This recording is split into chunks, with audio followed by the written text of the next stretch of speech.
ফরজ।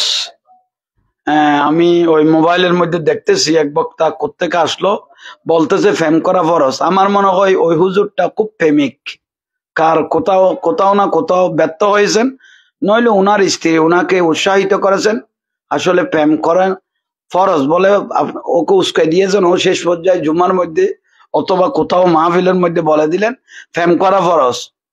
তো ফেম করা ফরজ, কার সাথে ফেম করা ফরজ? তো এটা তার বাঙ্গি বলেন নাই, এটা ঘুরে ফিরে দেখলাম আপনি ওই মেয়েদের সাথে প্রেম করা ফরজ, এটা আপনার আলামতে দেখা গেল। প্রেম করা যে ফরজ বলে দিলেন, এটা কোত্থেকে পাইলেন?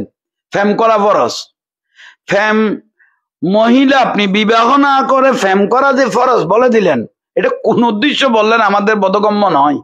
আপনি একজন আলেম হয়ে মসজিদের মিম্বর আপনি দাঁড়ান, খুতবা দেন এবং শত শত মানুষ ওয়াজের সামনে নিয়ে আপনি চেয়ারে বসে এই যে মেয়েদের সাথে বেগানা মহিলাদের সাথে প্রেম করা যে ফরজ বলে দিলেন, এটা কথাটা আপনি লাইভে এসে উড্র করেন, এটা তওবা করেন, এটা জায়েজ হয় নাই, এটা খুব মারাত্মক।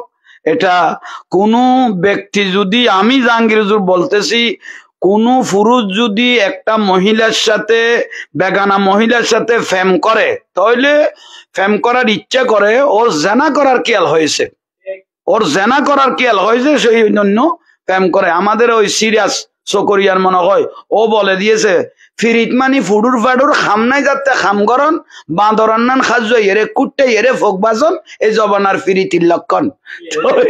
বিশেষ করে ফিরিত মানি ফুডুর ফাডুর খাম নাই যাতে খাম গরন বাঁদরান্নান খাদ্য এরে কুট্টে এরে ফোক বাজন এই জবানার ফিরিতির লক্ষণ। কলেজ ইউনিভার্সিটিতে আমরা দেখি মেয়ে পুরুষের লানের মধ্যে মাথা ফালাই দিছে, আর পুরুষ মহিলাদের লানে মাথা ফালাই দিছে, সিগারেট টানতেছে। আরে প্রেমের বাহার, কি প্রেম!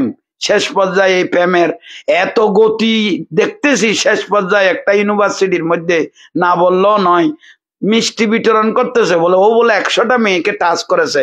নাউজুবিল্লাহ। এটা প্রেমের ইতিহাস। 14ই ফেব্রুয়ারির ওই প্রেমের রেজাল্ট গুলো আমরা ডাস্টবিনের মধ্যে পাই, কুকুরে গালে করে নিয়ে যায়। আস্তাগফিরুল্লাহ আযীম।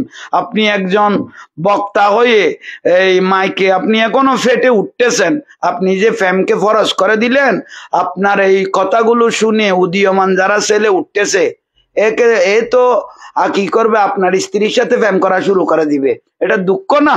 আল্লাহ এগুলো থেকে আমাদেরকে হেফাজত করুক, আমিন। আসসালামু আলাইকুম ওয়া রাহমাতুল্লাহ।